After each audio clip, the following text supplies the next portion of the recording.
সে কেবল দেশটাকে ক্ষতি করে নাই, সে একটা দেশের সবচেয়ে বড় পলিটিক্যাল পার্টির ক্ষতি করে গেছে। আওয়ামী লীগের আজকের যে দুরবস্থা, এর জন্য শেখ হাসিনা একা দায়ী। 80% একা, উনি একা 80% দায়ী। কাজেই উনার কথা বলে লাভ নাই। কিন্তু আপনার যে উপলব্ধির সঙ্গে তো আওয়ামী লীগের সাধারণ নেতাকর্মীদের কিন্তু আমার কিছু যায় আসে না, যায় আসে না কেন? আমি তো আওয়ামী লীগ করি না, আমার সঙ্গে ওদের উপলব্ধি মিলতে হবে কেন? আমি তো বাইরের থেকে দেখতেছি। আমি আমার বুদ্ধি দিয়ে জাতীয় ঐক্যবদ্ধ হবে কি করে? জাতীয় ঐক্যমত্য হবে। ঐক্যমত্য যেটা আকাঙ্ক্ষা, আমার আকাঙ্ক্ষা হলো যে ভাই আওয়ামী লীগ আলাদা একটা রাজনীতি করবে, বিএনপি একটা রাজনীতি করবে, জামাত একটা রাজনীতি করবে, সব ঠিক, কিন্তু বাংলাদেশটা এক। এই বাংলাদেশের আমরা সবাই নাগরিক, আমরা দেশটাকে অগ্রসর করব, দেশটার সামনের দিকে অগ্রসর হবে। এটা হলো ওই আপনার ইয়ের মতো, ওই একটা গাড়ি যখন থেমে যায়, ওই গাড়িটাকে ঠেলে না, ঠেলে তো একজন ঠেলে সাইড দিয়ে, একজন ঠেলে ওই সাইড দিয়ে, যে বাম দিক দিয়ে ঠেলে সে কিন্তু ডান দিকে ঠেলতেছে, আবার বাম দিকে যখন ডান দিকে ঠেলতেছে, আবার পেছনের লোক সামনের দিকে ঠেলতেছে। ঠেলা কিন্তু তিনজনের তিন দিকে, কিন্তু গাড়ির সামনের দিকে অগ্রসর হচ্ছে। নির্বাচনকে সামনে রেখে রাজনৈতিক দলগুলোর মধ্যে জোট গঠনের একটা প্রক্রিয়া চলছে এবং সর্বশেষ গতকাল 10 দল, জামাত ইসলামের নেতৃত্বে 10 দল আসন ভাগাভাগির ঘোষণা দিয়েছে। তাদের সঙ্গে আরেকটি দল থাকার কথা, ইসলামী ঐক্য, ইসলামী আন্দোলন। তারা থাকবে কি থাকবে না শেষ পর্যন্ত জানি না। কিন্তু এই দলে যারা ছিল, যারা আছে, তারা একসময় এই দলের রাজনীতির বিরোধিতা করেছে, ধর্মীয় রাজনীতির বিরোধিতা করেছে। বিষয়টি কীভাবে দেখছেন? দেখেন, একটা জিনিস হলো কি, ইসলামী আন্দোলনের সঙ্গে জামাত ইসলামের জোট হওয়া ইম্পসিবল। এটা কোনো দিনও মিলার কথা না। কারণ ইসলামী আন্দোলনের লিডারদের যে মানে নীতি, তাদের যে আদর্শ, তার সঙ্গে জামাতের আদর্শ একদম বিপরীত। ইসলামী আন্দোলনের লিডারদের আমি এই কথা নিজে মুখে শুনতে তারা বলছে, আমি ভিডিওতে দেখেছি, যে জামাত করলে পরে তার ইমান থাকবে না, জামাত ইসলাম করলে তার ইমান থাকবে না, নষ্ট হয়ে যায়। কথা ইসলামী আন্দোলন অনেক বলছে। এই আন্দোলনটা বেসিক্যালি ছিল হলো একটি নির্বাচনী জোট, তাদের জোটটা ছিল নির্বাচনী জোট, নির্বাচনকে কেন্দ্র করে এই জোটটা হতো। উভয় পক্ষের অপরিসীম লোভের কাছে তাদের আদর্শ পরাভূত হবে, এটাই স্বাভাবিক। এদের যে চরিত্র আমি দেখেছি, এরা লোভের কাছে পরাভূত হবে, কাজে আবার মিলেও যেতে পারে। কিন্তু যদি মিলেও যায়, সেখানেও আশঙ্কা আছে।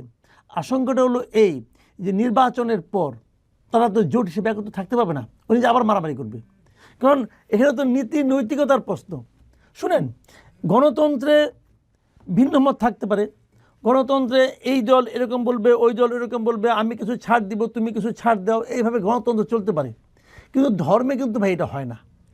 জামাত ইসলামকে ওয়াহাবিবাদী ধারার রাজনৈতিক দল হিসেবে চিহ্নিত করা হয় এবং এক ধরনের কট্টরপন্থা রাজনৈতিক দল। কিন্তু তারা তো এবারে এই ইসলামী দলগুলোর বাইরে জাতীয় নাগরিক পার্টি, লিবারেল ডেমোক্রেটিক পার্টির মতো দলকে নিতে পেরেছে। এটি কি তাদের রাজনৈতিক সাফল্য বলে মনে করেন? নিতে পারে নাই, বরঞ্চ আমি বলি যে একাধিক চরিত্রহীন ব্যক্তি এক জায়গায় হয়েছে,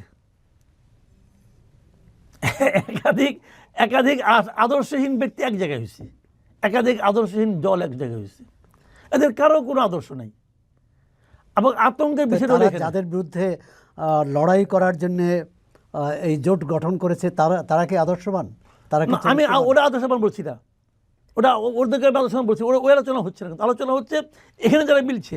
দেখেন, এই লোকগুলো দুদিন আগে পরস্পরের বিরুদ্ধে কথা বলছে, হঠাৎ করে এমপি হওয়ার লোভে একত্র হয়ে গেছে। যদি এমপি হতে না পারে আবার ঝগড়া করবে, যদি এমপি হতে পারে তারপরেও ঝগড়া করবে। তারা এমপি হওয়ার লোভে তারা বেসিক্যালি সাধারণ ভোটারদেরকে প্রতারণা করতেছে। অলি আহমেদ বলেন আপনি, অলি আহমেদ এর সঙ্গে যুক্ত হওয়ার আগে তার ইহকালে কোনোদিন সে জামাতের কোনো কর্মকাণ্ডের প্রশংসা করছে? আরে অলি আহমেদের রাজনীতি তো শেষ করে দিয়েছে জামাত। অলি আহমেদের যে রাজনীতি, সেটা তো শাহজাহান চৌধুরী শেষ করে দিয়েছে। এবং তখন জোটের মধ্যে সে দুই জায়গায় দাঁড়াবে, এক জায়গায় সে দাঁড়াবে, এক জায়গায় তার বউ দাঁড়াবে, এটা নিয়ে তো তার সঙ্গে বিএনপি ঝামেলা। তাহলে সে তো বিএনপি বড় নেতা ছিল রে ভাই, সে তো এই 11 বয়সে ওদের সঙ্গে গেছে। তিনি কেন বুড়া বয়সে যদি একটা এমপি হইতে পারি, আর কিছু না, এতে তো লোভ তো অন্তহীন। কিন্তু জুলাই অভ্যুত্থানের যারা নেতৃত্ব দিয়েছে অথবা জুলাই যোদ্ধা হিসেবে পরিচিত এনসিপি কেন জামাতের সঙ্গে? এনসিপি তো সবসময় সবাই বলতো এই যে আমাদের এই যে ফজলুর রহমান ভাই বলতো না মাঝে মাঝে, অ্যাডভোকেট ফজলুর রহমান বিএনপির, যে এনসিপির বলতো যে এরা তো জামাত, এরা তো আলবা ধরা জায়গার পোলাপান বলতো, কিন্তু ওনার বলার ভঙ্গিটা তোমার অন্যরকম ছিল, কিন্তু উনি তো সত্য কথা বলছেন, উনি তো দার্শনিক আমার কাছে আমার মনে হয়, কারণ উনি যেটা বলছে ওটাই তো প্রমাণ হয়েছে। কেমন আমি বলি, আমি কিন্তু এনসিপি, এবি পার্টি এবং জামাত এই তিনটার ঐক্যটাকে কিন্তু আমি নির্বাচনী ঐক্য মনে করি না। আমি মনে করি এটা হলো আদর্শিক ঐক্য, মানে ওদের আদর্শ একটাই। এবং গতকালকে দেখলাম নাহিদ ইসলাম বলতেছেন, উনিও স্বীকার করছেন যে আমাদের এটা হলো আদর্শিক ঐক্য। তো এই দুটো এক হবে, দুইজন আলাদা আলাদা ছিল, এক ঘরে আবার আসছে। কিন্তু এর আগে বিএনপি যখন জামাতের সাথে ঐক্য করেছে তখন কিন্তু বিএনপির নেতারা বলছেন তাদের কৌশলগত ঐক্য। কৌশলগত ঐক্য ছিল, ওটা আদর্শিক ঐক্য ছিল না তো, ওটা তো আদর্শিক ঐক্য ছিল, ওটা ছিল কৌশলগত নির্বাচনী ঐক্য।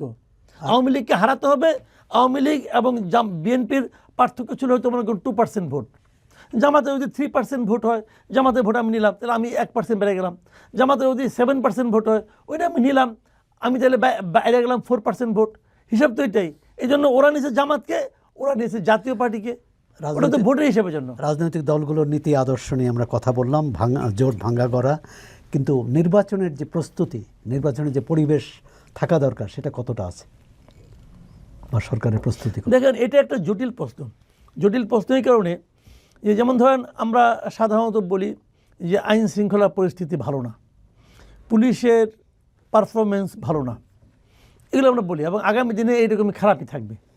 পুলিশের তো দরকারই হয় না যদি নির্বাচনী মাঠে কোনো সংঘাত না হয়, যদি মানুষ শান্তিপূর্ণভাবে ভোট দিতে যায়, দলগুলো যদি আচরণবিধি মেনে চলে, তাহলে তো পুলিশের কোনো দরকার হয় না। তো এখন এই দলগুলো নিজেদের মধ্যে আচরণবিধি মানবে কিনা, ভাঙবে কিনা, বড় বড় কঠিন। অনেকগুলি ফ্যাক্টর এখানে কাজ করে। যেমন বিভিন্ন জায়গায় আচরণবিধি লঙ্ঘনের অভিযোগ এসেছে। এটা বিচ্ছিন্ন, এত বড় দেশে দুই একটা আসতেই পারে, এটা কোনো ব্যাপার না, এটা বিচ্ছিন্ন হয় অনেক সময়। তবে এখানে যে জিনিসটা হচ্ছে কি, যে যদি তারা মনে করে যে না আমরা একটু হলেই জিতবো, আমাদের যদি কেউ ইন্টারন্যাশনালি আচরণবিধি ভঙ্গ করে, তখন কি হবে, এটা বড় বড় কঠিন। তবে আবার পুলিশের সঙ্গে ইতিবাচক দিক হলো যে সারা দেশে মিলিটারি থাকবে, আর সেনাবাহিনী থাকলে সেনাবাহিনীর ভূমিকা কী হবে, এটাও কিন্তু আমরা কনফার্ম না। কারণ এখনও তো মানে আপনার রাস্তায় সেনাবাহিনী আছে, এবং তারা ম্যাজিস্ট্রেসি পাওয়ার নিয়েই আছে। তারপরে মব ভায়োলেন্স হচ্ছে, তারা কোনো একটা ভালো কাজ করতে পারছে, কোনো উদাহরণ আছে সেনাবাহিনী কোনো একটা ভায়োলেন্সে হস্তক্ষেপ করে থামাইছে, আপনি দেখাতে পারবেন? পারবেন না তো। এই যে প্রথম আলোর পেছনে আগুন দিল, সেনাবাহিনী ছিল না, থামাইছে, থামানোর চেষ্টা করছে। ডেইলি স্টারে সেনাবাহিনী থামানোর চেষ্টা করছে, 32 সময় ভাঙলো, সেনাবাহিনী থামানোর চেষ্টা করছে। তো এই ক্ষেত্রে আপনি কাকে বেশি দায়ী করবেন, যারা সেখানে দায়িত্বপ্রাপ্ত ছিল না যারা তাদেরকে দায়িত্ব? সেনাবাহিনী বলেন, পুলিশ বলেন, এই সমস্ত সশস্ত্র বাহিনী যারা আছে, এরা তো অর্ডারে চলে, ভাই এইটাই তো আইরনি, যে অর্ডার যে দেয় তার কিছু হয় না, অর্ডার যে ক্যারি করে তার ঝামেলা হয়। এদেশে গুলির জন্য পুলিশের যাবজ্জীবন হবে, মৃত্যুদণ্ড হবে, কিন্তু অর্ডার যে দিছে, কে দিছে অর্ডার? পুলিশকে দিছে ওসি, ওসিকে এসপি, এসপিকে ডিআইজি, ডিআইজিকে শেষ পর্যন্ত যে গেছে কোথায় আইজি। অর্ডার তো আইজি ঠিক আছে, আইজির হবো 5 বছর, আর পুলিশের হবো যাবজ্জীবন অথবা মৃত্যুদণ্ড। এটাই তো আইরনি। এখন যদি শেখ হাসিনা বলে আমি রাজসাক্ষী হতে চাই, দিবে? মানে কোন বিবেচনায় আইজিপিকে রাজসাক্ষী বানানো হলো? আমি ভাই এটা আমার হিসাবে মিলি না। কোন বিবেচনায়? ভাই সেই তো মেইন ক্রিমিনাল।